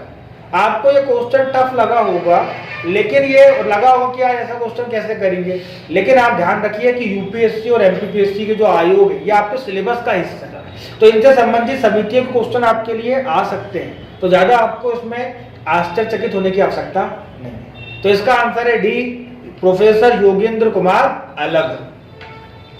अगला देखो 56वां क्वेश्चन, 12वें वित्त आयोग के अध्यक्ष कौन थे। 12वें वित्त आयोग सभी जानते हो, आप सभी जानते हो कि राष्ट्रपति हर 5 वर्ष में वित्त आयोग का गठन करता है। तो आपको बताना अभी कौन सा चल रहा है, 15वां, जिसके अध्यक्ष है NK सिंह। तो NK सिंह तो विकल्प में है नहीं। 14वां के पता थे आपको YV रेड्डी थे, ये तो सबको पता रहता है 14 और 15 का। तो आप YV रेड्डी को क्या कर दो, डिलीट। आपके पास 3 विकल्प बचते हैं, AM Khusro, doctor C Rangarajan और डॉक्टर विजय केवलकर। तो इसमें से कोई एक विकल्प लगाना था। ठीक है, इनमें सबसे प्रसिद्ध नाम किसका है, C रंगराजन। ठीक है, C रंगराजन। तो इसका आंसर होगा बी। अगला क्वेश्चन है 57वां 57, राष्ट्रीय महिला आयोग के कार्य निर्दिष्ट हैं। आपको बताना है किस सेक्शन में। पहला विकल्प था राष्ट्रीय महिला आयोग अधिनियम 1990 की धारा 12, दूसरा विकल्प धारा 15, तीसरा विकल्प धारा 10 और चौथा विकल्प धारा 3। जिसने अधिनियम पढ़ा होगा उसी से बना होगा, हर कोई अधिनियम पढ़ नहीं सकता, इतने सारे आयोग हैं, ठीक है। लेकिन फिर भी अगर कभी आपको अगर अच्छी तैयारी करना हो, आपके पास समय हो, तो आप अधिनियम की कुछ वो मुख्य मुख्य धाराएं पढ़ लिया करो। कार्य, शक्तियां, गठन, कुछ विशेष पदाधिकारी। तो इसका आंसर क्या होगा आपका? विकल्प सी, राष्ट्रीय महिला आयोग अधिनियम 1990 की धारा 10। तो अगला क्वेश्चन है 58, निम्नलिखित में से भारतीय संविधान का कौन सा अनुच्छेद लोक सेवा आयोग के व्यय से संबंधित है? आर्टिकल थे, विकल्प है आपके आर्टिकल 320, 321, 322 और 323। तो फैक्चुअल क्वेश्चन है, पता होना चाहिए, आंसर 322। अगला क्वेश्चन देखिए 59, योजना आयोग के स्थान पर एक नई संस्था नीति आयोग का गठन कब किया गया? विकल्प 31 मार्च 2014, 15 मार्च 1950, 1 जनवरी 2015 और 11 जनवरी 2016। इसमें से दो ही विकल्प वैलिड थे। विकल्प आपका बी 15 मार्च 1950 और दूसरा विकल्प 1 जनवरी 2015। 15 मार्च 1950 को योजना आयोग की स्थापना हुई और उसी योजना आयोग को भंग करके 1 जनवरी 2015 को नीति आयोग बना। तो ये बड़ा आसान क्वेश्चन था। अगला, खाद्य संरक्षण आयोग निम्नलिखित में से किस अधिनियम के अंतर्गत एक स्थापित वैधानिक निकाय है? यानी आपको बताना है कि खाद्य संरक्षण आयोग को वैधानिक दर्जा किस अधिनियम के तहत दिया गया। पहला विकल्प है राष्ट्रीय खाद्य सुरक्षा अधिनियम 2013, दूसरा विकल्प है खाद्य सुरक्षा अधिनियम 2011, तीसरा विकल्प है खाद्य सुरक्षा और मानक अधिनियम 2006, चौथा विकल्प है खाद्य सुरक्षा एवं मानक अधिनियम 2011। तो अगर आपने पढ़ा होगा कि भारत की 2/3 आबादी को 2 रुपए किलो गेहूं, 3 रुपए किलो चावल जो दिया जा रहा है, वो दिया जा रहा है, तो आपको पता होना चाहिए कि किस अधिनियम के तहत दिया जा रहा है। और वो अधिनियम है राष्ट्रीय खाद्य सुरक्षा अधिनियम 2013 और उसी अधिनियम के तहत खाद्य संरक्षण आयोग की स्थापना की गई। तो ये बड़ा आसान क्वेश्चन था, ए आंसर।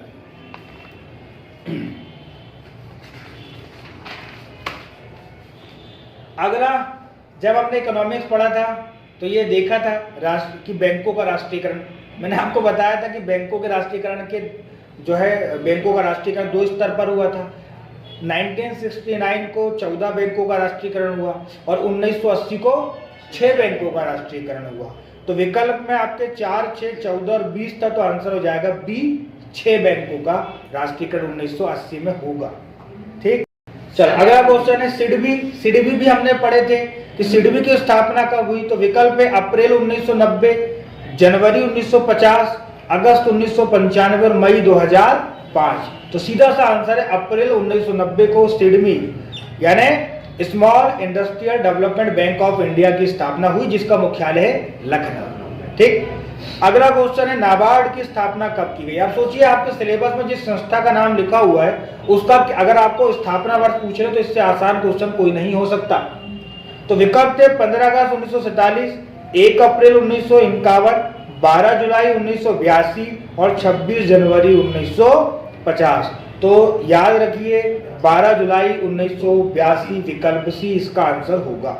अगला क्वेश्चन है 64वां, राष्ट्रपति के चुनाव के लिए निर्वाचक मंडल में कौन से सदस्य शामिल होते हैं? संसद के दोनों सदस्यों के सदस्य, संसद के दोनों सदनों और राज्य विधानसभाओं के सदस्य। तीसरा विकल्प है संसद के दोनों सदनों के निर्वाचित सदस्य और राज्य विधानसभाओं के निर्वाचित सदस्य। चौथा विकल्प है इनमें से कोई नहीं। तो हमने क्लास में पूरे राष्ट्रपति की निर्वाचन पद्धति बहुत अच्छे से समझे थे। तो आप जानते हो कि संसद और राज्यों की विधानसभाओं के निर्वाचित सदस्य ही राष्ट्रपति के चुनाव में भाग लेते हैं, इसलिए आंसर होगा सी।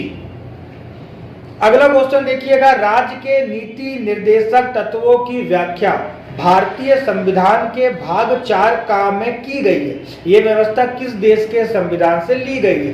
क्वेश्चन में हल्का सा मिसप्रिंट है, नीति निर्देशक तत्व भाग 4 में है, ना कि 4 का में। तो विकल्प था ब्रिटेन, दक्षिण अफ्रीका, अमेरिका और आयरलैंड।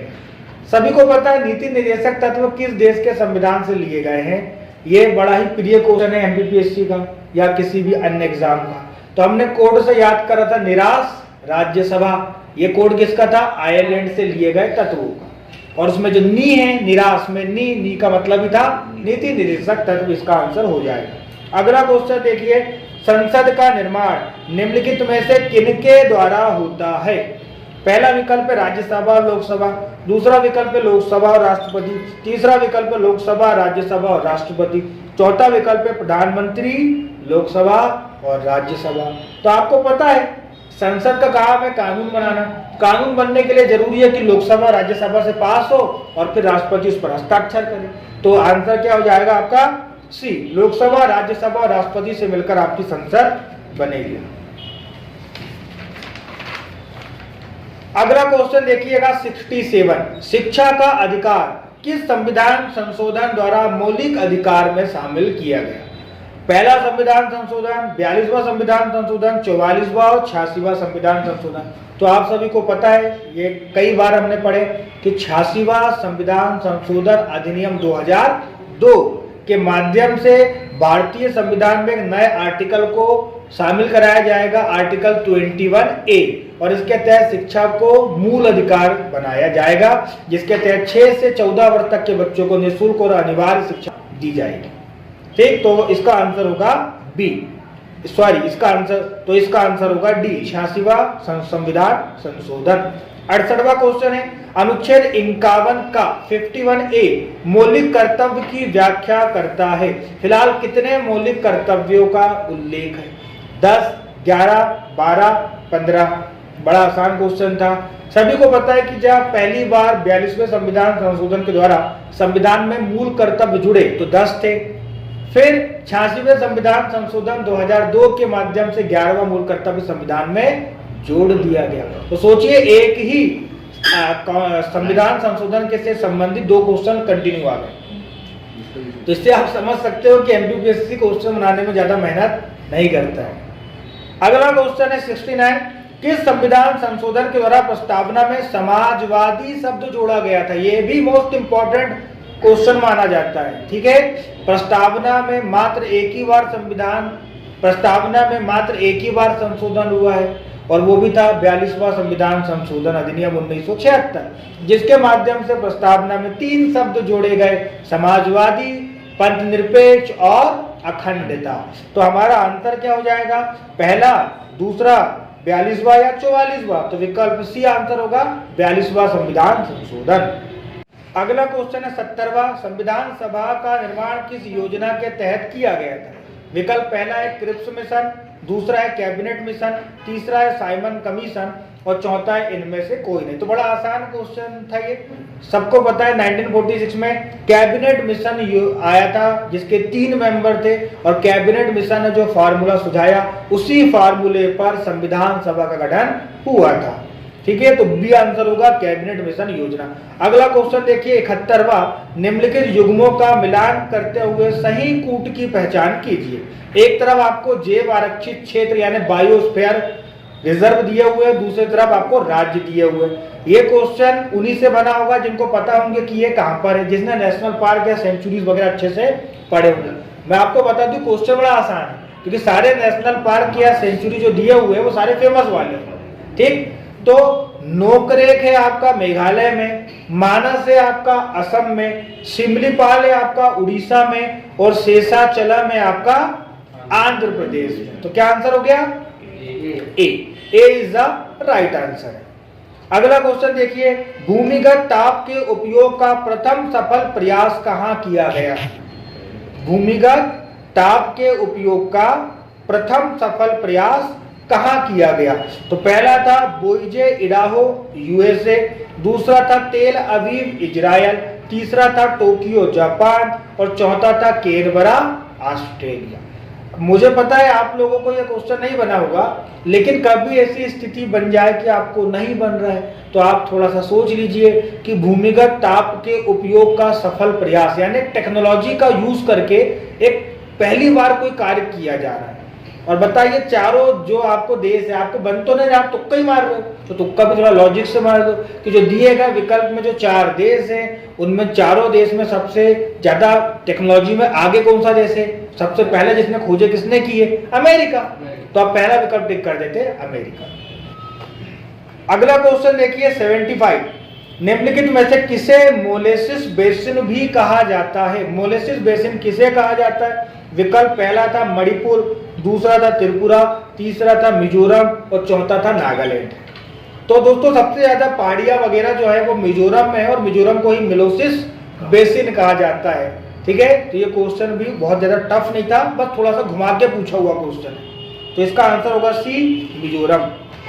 अगला क्वेश्चन था 74, टाटी पाका तेल रिफाइनरी कहाँ स्थित है? टाटी पाका तेल रिफाइनरी, विकल्प पहला है तमिलनाडु, दूसरा है गुजरात, तीसरा है आंध्र प्रदेश और चौथा है महाराष्ट्र। ये ऐसे क्वेश्चन में आप कोई लॉजिक नहीं लगा सकते, बनता है तो आप सही टिक करोगे, नहीं तो फिर अक्कड़ बक्कड़ बम्बे बोर्ड करोगे और अपना आंसर लगाओगे। तो इसका आंसर था सी, आंध्र प्रदेश। ठीक है, अगला क्वेश्चन है 75, निम्नलिखित सागरों में से कौन सा गाजा स्ट्रीप के पास स्थित है?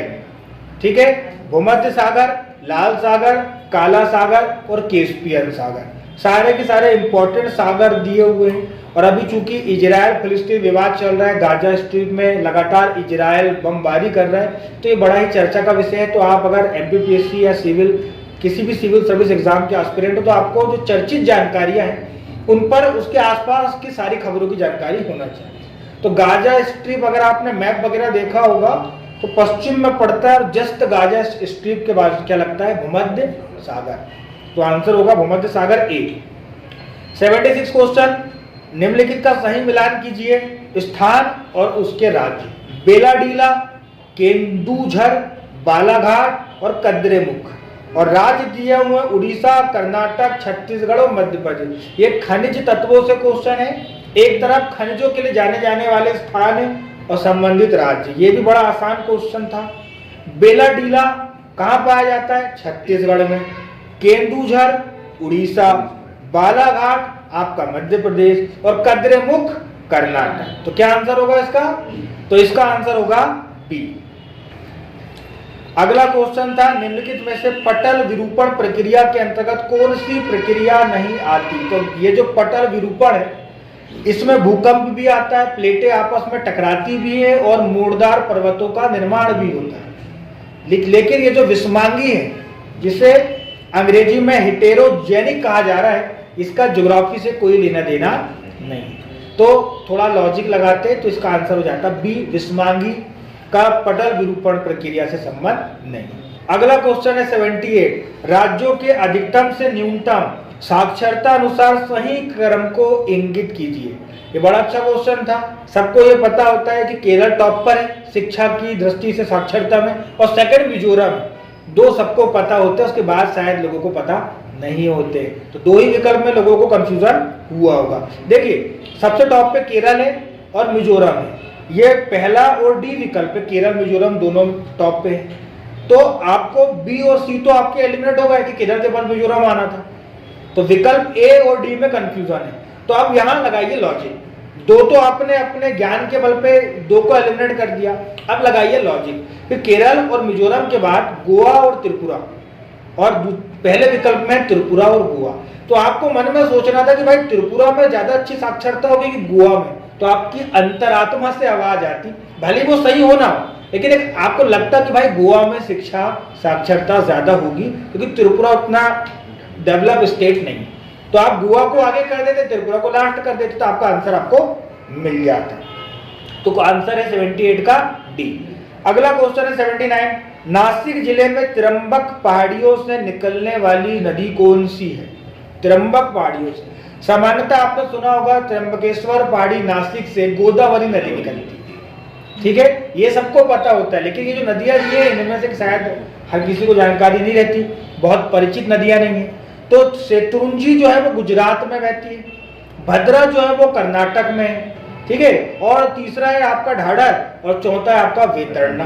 तो वेतरना को लेकर लोग कंफ्यूज हुए हैं, तो जो प्रसिद्ध नदी है वो है वेतरनी, वो उड़ीसा साइड बहती है। तो ये जो वेतरना है ये राइट आंसर, यही निकलती है आपकी त्र्यंबक पहाड़ियों से।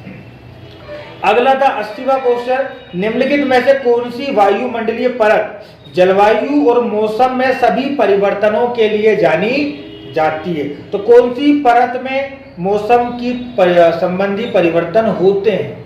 बड़ा आसान क्वेश्चन था, सभी को पता है। जब हम अपने पृथ्वी की सतह से ऊपर जाते हैं तो वायुमंडल में 4 परतें हैं और चारों दी हुई है। पहला विकल्प है बाह्य वायुमंडल, दूसरा है समताप मंडल, तीसरा है मध्य मंडल और चौथा है क्षोभ मंडल। तो जो सबसे पहला सबसे नीचे का मंडल होता है सतह से ऊपर का, वो होता है क्षोभ मंडल, और क्षोभ मंडल में ही बादल बनेंगे और सारी मौसम में परिवर्तन संबंधी घटनाएं होती है। उसके ऊपर पाया जाता है समताप मंडल, जिसमें इस प्रकार की गतिविधियां नहीं होती और वायुयान के उड़ने के लिए सबसे आदर्श मंडल माना जाता है। तो आंसर क्या हो जाएगा? डी, क्षोभ मंडल।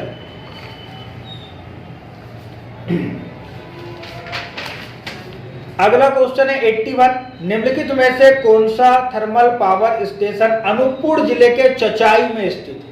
Satpura power station, Amarkantak power station, Bansagar power station, और इनमें से कोई नहीं। ठीक है, बड़ा आसान क्वेश्चन था। तो सबको पता है कि अनूपपुर में क्या आता है? अमरकंटक। तो सिंपल सा आंसर है कि चचाई अनूपपुर में अमरकंटक पावर स्टेशन होगा, तो बी आंसर। अगला क्वेश्चन है 82वां, वर्ष 2020-21 में मध्य प्रदेश में कपास उत्पादन में निम्नलिखित में से कौन सा जिला प्रथम स्थान पर था? तो पहला विकल्प है दमोह, दूसरा विकल्प है खरगोन, तीसरा विकल्प है मंडला और चौथा विकल्प है पन्ना। यदि आपने हल्का फुल्का भी एमपी पढ़ा है तो आपको पता है कि सबसे ज्यादा कपास होता है निमाड़ में, और उसमें भी होता है खंडवा खरगोन में, इसलिए उन्हें सुनहरे जिले कहा जाता है। तो खंडवा तो विकल्प में है नहीं, तो सीधा आंसर क्या हो जाएगा? खरगोन, और खरगोन ही नंबर 1 है कपास में, याद रखिएगा। अगला क्वेश्चन था 83वां, बुनियादी सड़क सांख्यिकी वर्ष 2018-19 के अनुसार मध्य प्रदेश के सड़क मार्गों के समय निम्नलिखित में से कौन सा कथन सही नहीं है? पहला विकल्प है राष्ट्रीय राजमार्ग की लंबाई 8000 किलोमीटर से अधिक है, दूसरा विकल्प है राज्य राजमार्ग की लंबाई 11000 किलोमीटर से अधिक है, और तीसरा विकल्प है जिला सड़क मार्ग की लंबाई 50000 किलोमीटर से अधिक। तीनों ही सामान्य से क्वेश्चन है, जरूरी नहीं कि आपको पूरी लंबाई याद हो, लेकिन ये सामान्य कथन लग रहे हैं। चौथा विकल्प देखिए, सड़क घनत्व में ये राज्य देश में प्रथम स्थान पर है। ये बड़ा अतिशयोक्तिपूर्ण कथन है। ऐसे क्वेश्चन जो होते हैं वो ज्ञान से सॉल्व नहीं होते, कॉमन सेंस से सॉल्व होते हैं। और चौथा विकल्प, आपको इतना तो पता ही है कि 100 वर्ग किलोमीटर में 23 का घनत्व है मध्य प्रदेश में सड़क का, लेकिन वो नंबर 1 नहीं है, तो इसका आंसर क्या हो जाएगा? डी। अगला क्वेश्चन देखिए 84, वर्ष 2021-22 में भारत में तांबा उत्पादन में मध्य प्रदेश किस स्थान पर था? पहला विकल्प चतुर्थ, दूसरा विकल्प द्वितीय, तीसरा विकल्प प्रथम और चौथा विकल्प तृतीय। आप सभी को पता है मलाजखंड बालाघाट मध्य प्रदेश की ही नहीं भारत की सबसे बड़ी खदानों में से एक है तांबा की, और मध्य प्रदेश तांबा उत्पादन में टॉप पर आता है। तो इसके लिए आपको 2021-22 की आवश्यकता नहीं है, कभी भी क्वेश्चन आए मध्य प्रदेश तांबा उत्पादन में नंबर 1 है, तो आंसर हो जाएगा सी, प्रथम। अगला क्वेश्चन है 85वां, निम्नलिखित में से मध्य प्रदेश की कौन सी नदी 3 राज्यों में प्रवाहित होती है? पहला विकल्प था केन, दूसरा विकल्प था सोनार, तीसरा विकल्प था माही और चौथा विकल्प था बेतवा। सबको पता है बेतवा मध्य प्रदेश में रायसेन कुमरा गांव से निकलेगी और ऊपर जाकर किसमें मिल जाती है? यमुना नदी में मिल जाती है, यूपी में। तो मध्य प्रदेश और यूपी 2 स्टेट हो गए। तो सबसे पहला विकल्प जो केन है, तो सबको पता है ये आपके कैमूर पहाड़ी से निकलती है, सतना से, और ये ऊपर की ओर जाएगी और ये भी यमुना में मिल जाती है, और इसलिए ये भी एमपी और यूपी में बहती है। मात्र 2 विकल्पों में आपको कंफ्यूजन हुआ होगा, बी विकल्प सोनार और सी विकल्प माही। माही के बारे में आपको ये तो पता है कि मध्य प्रदेश और राजस्थान में बहती है, गुजरात का आपको ध्यान में नहीं आ रहा होगा, तो आपको यह सोचना था कि माही नदी निकलती है धार से, फिर जाती है राजस्थान में, और सबको पता है कि माही नदी जो है वो कर्क रेखा को 2 बार काटती है, तो एक बार ऊपर जाती है और फिर कर्क रेखा को काटने के लिए दूसरी बार काटने के लिए नीचे भी आती है, क्योंकि तो उसका निकास होता है अरब सागर में, और जो सागर है, सागर का तट है, वो केवल गुजरात से लगता है, राजस्थान से नहीं लगता। अगर किसी को इतना भी लॉजिक रहा होगा तो दिमाग में आया होगा कि भाई सागर में गिरने के लिए उसे गुजरात जाना ही होगा, तो एमपी, राजस्थान और गुजरात ऐसे करके माही 3 स्टेट से होकर गुजरी। सोनार के बारे में आपने नहीं सुना होगा, कुछ लोगों ने होशियारी बताकर सोनार को सोन नदी समझकर उसको टिक कर दिया होगा कि भाई मिसप्रिंट कर दिया होगा एमपीपीएससी ने, और सोनार नदी का क्वेश्चन पेपर में 2 बार जिक्र भी हुआ है। तो इसलिए कुछ ने सोचा होगा कि सोन नदी होगी ये, एमपी से निकलेगी यूपी, यूपी से जाएगी बिहार और गंगा में मिल जाएगी। तो ये गलत है। आंसर क्या सही होगा? माही, सी विकल्प, जो 3 राज्यों से गुजरेगी, मध्य प्रदेश, राजस्थान और फिर गुजरात। अगला क्वेश्चन है आपका 86वां, निम्नलिखित में से कौन सी विशेषता मध्य प्रदेश की काली मिट्टी के संदर्भ में सही नहीं है? आप सभी जानते हो कि मध्य प्रदेश में सबसे ज्यादा काली मिट्टी पाई जाती है, इसलिए आपको उसकी सारी विशेषताएं पता होनी चाहिए। पहला विकल्प था काली मिट्टी को कपास की मिट्टी के रूप में भी जाना जाता है। सबको पता है मालवा में पाई जाती है, मालवा में कपास ज्यादा होता है, मालवा निमाड़ में। तो काली मिट्टी के संदर्भ में ये कथन हो गया सही, इसलिए इसे आप कपासी मिट्टी भी कहते हो। दूसरा आपका विकल्प था इसमें नमी धारण करने की क्षमता अधिक होती है, भाई होती है। तीसरा विकल्प था काली मिट्टी में रेत की मात्रा अधिक होती है, ठीक है, तो रेत की मात्रा अधिक नहीं होती, यही सही आंसर होगा। और चौथा विकल्प था इसकी संरचना गांठदार लेकिन कभी कभी भुरभुरी होती है। आपने ये लाइन तो सुनी ही होगी कि जब अधिक पानी पड़ जाए तो काली मिट्टी जो है क्या हो जाती है, पानी हो जाए तो काली मिट्टी चिपचिपी हो जाती है, और जब पानी की कमी हो जाए तो उसमें दरारें पड़ जाती है। ये इसी से जुड़ता हुआ क्वेश्चन। तो रेतीला यानी काली मिट्टी में रेत की मात्रा नहीं होती, काली मिट्टी में रेत की मात्रा अधिक नहीं होती, तो विकल्प सी जो है वो गलत होगा और यही आंसर हमारा हो जाएगा। अगला क्वेश्चन है 87, पूर्णा नदी निम्नलिखित में से किसकी सहायक नदी है? किससे नहीं बना? ये आपने बहुत सही बड़ी मिस्टेक की हो, ये क्वेश्चन मैंने गलत किया। विकल्प पहला है नर्मदा, विकल्प दूसरा है ताप्ती, विकल्प तीसरा है सोनार और चौथा विकल्प है धसान।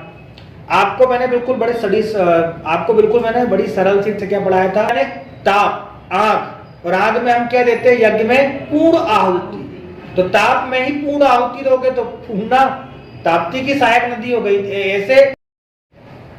अगला क्वेश्चन है 88, मध्य प्रदेश की जलवायु के संदर्भ में निम्नलिखित में से कौन सा कथन सही नहीं है? ये नहीं बहुत लोगों की नैया डुबाएगा। तो पहला देखिए, मध्य प्रदेश की जलवायु उष्णकटिबंधीय है। सबको पता है कि मध्य प्रदेश की स्थिति उपोष्ण कटिबंधीय है। मध्य प्रदेश ही नहीं, भारत की स्थिति उपोष्ण कटिबंधीय है, लेकिन उत्तर में हिमालय और दक्षिण में हिंद महासागर होने के कारण यहाँ उष्ण कटिबंधीय मानसूनी जलवायु पाई जाती है। तो पहला स्टेटमेंट हो गया सही। दूसरा, ये राज्य मानसूनी जलवायु के अंतर्गत आता है, तो आप सभी को पता है कि दक्षिण पश्चिम मानसून से वर्षा होगी तो मानसूनी जलवायु के अंतर्गत आएगा ही। तीसरा विकल्प है राज्य के दक्षिण भाग में शीतोष्ण कटिबंधीय जलवायु पाई जाती है। अब देखिए, ये अगर आपको नहीं भी पता हो तब भी आप कॉमन सेंस लगाइए कि पहला और तीसरा विकल्प में द्वंद्व है। पहला बोल रहा है उष्ण कटिबंधीय जलवायु पाई जाती है, जब उष्ण कटिबंधीय पाई जा रही है तो उसके बिल्कुल विपरीत शीतोष्ण कटिबंधीय जलवायु कैसे पाई जा सकती है? तो यही हमारा राइट आंसर होगा, क्योंकि ये गलत विकल्प है, गलत स्टेटमेंट है। अगला है कर्क रेखा मध्य प्रदेश के बीच से गुजरती है, ये भी आप सब जानते हैं, तो सी आंसर हो जाएगा। अगला क्वेश्चन देखिए 89, मध्य प्रदेश में किस प्रकार के वन नहीं पाए जाते? मध्य प्रदेश में किस प्रकार के वन नहीं पाए जाते? तो 3 विकल्प तो पहला विकल्प है उष्ण कटिबंधीय आर्द्र पतझड़ वन।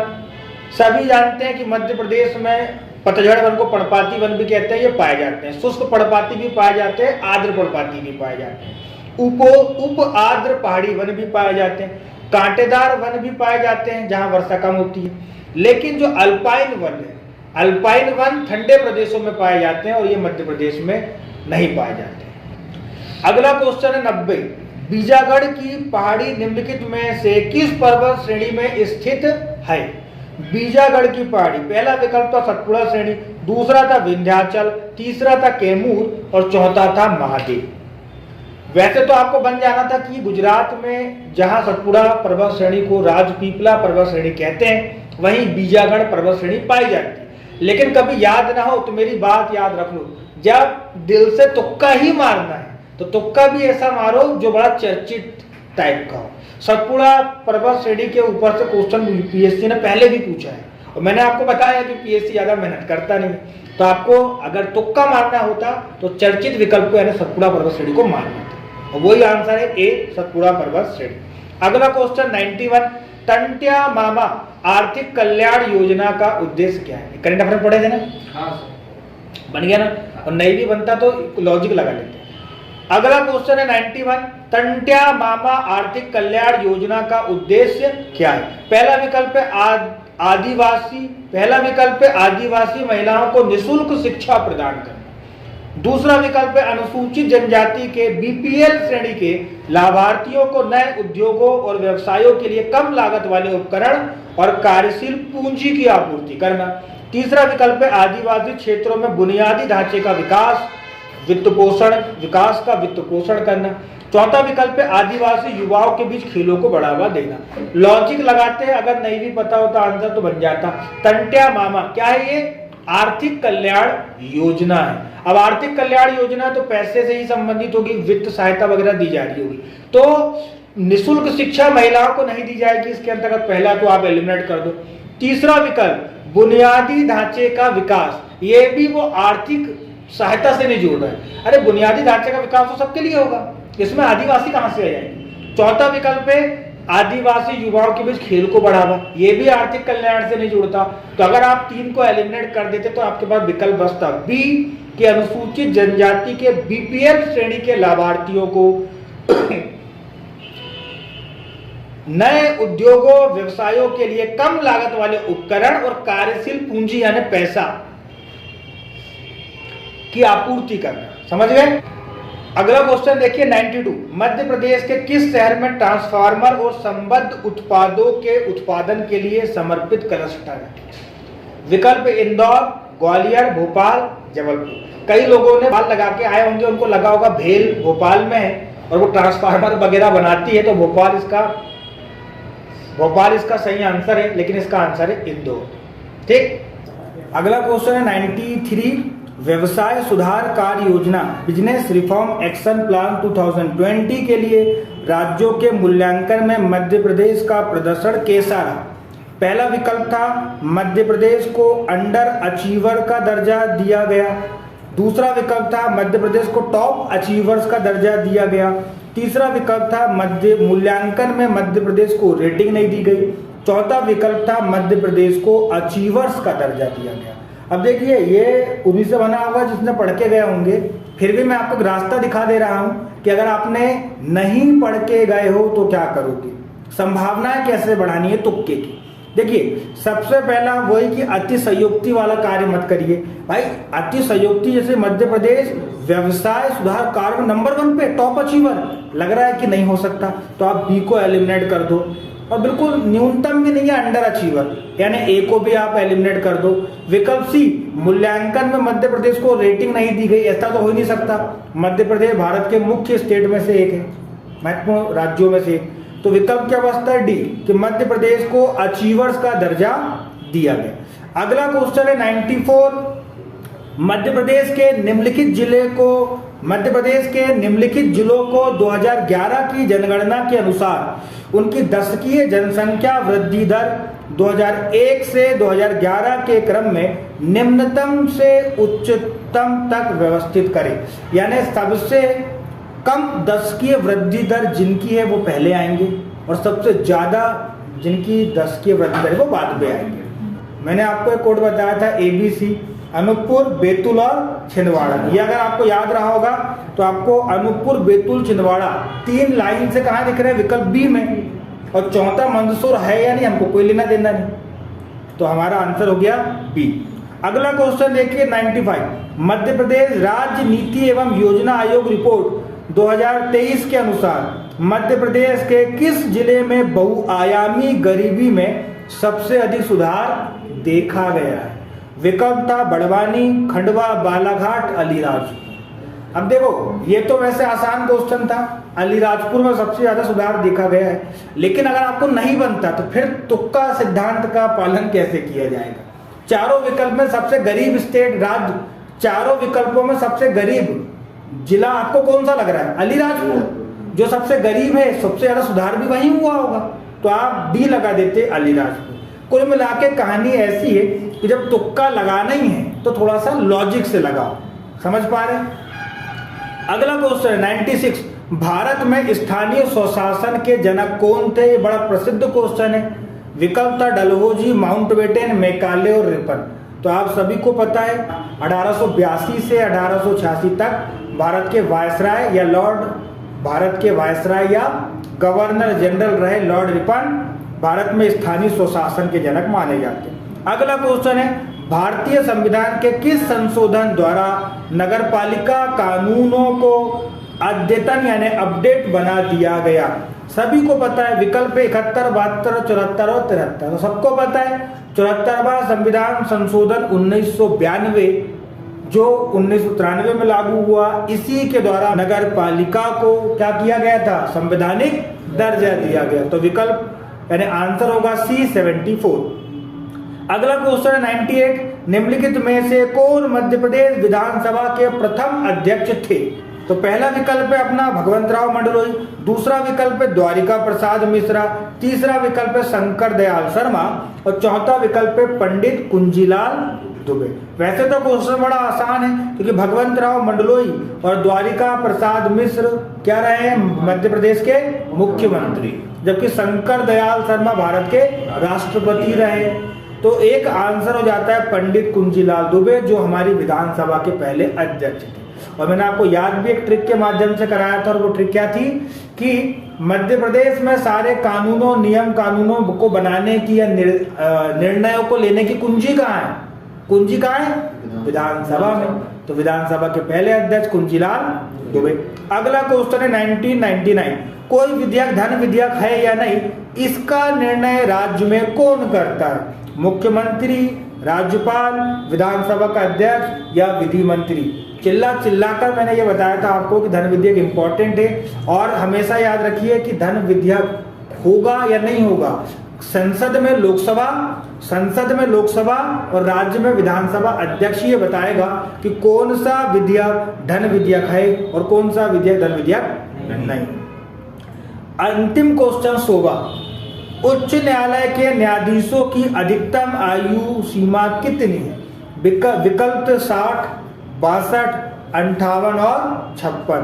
तो याद रखिएगा सर्वोच्च न्यायालय और उच्च न्यायालय के न्यायाधीशों की न्यूनतम आयु नहीं बताई गई कि कितनी आयु में वो जज बनेंगे हाई कोर्ट या सुप्रीम कोर्ट, लेकिन अधिकतम आयु बताई गई। सुप्रीम कोर्ट का जज बनना है तो आप 65 वर्ष तक बन सकते हो, उसके बाद नहीं। और हाई कोर्ट के जज की अधिकतम आयु होती है 62 वर्ष। तो 62 वर्ष विकल्प बी इसका आंसर होगा। तो उम्मीद है कि आपको ये एनालिसिस विश्लेषण मध्य प्रदेश प्रारंभिक परीक्षा 2023 का पसंद आया होगा। वीडियो को पूरा देखने के लिए धन्यवाद।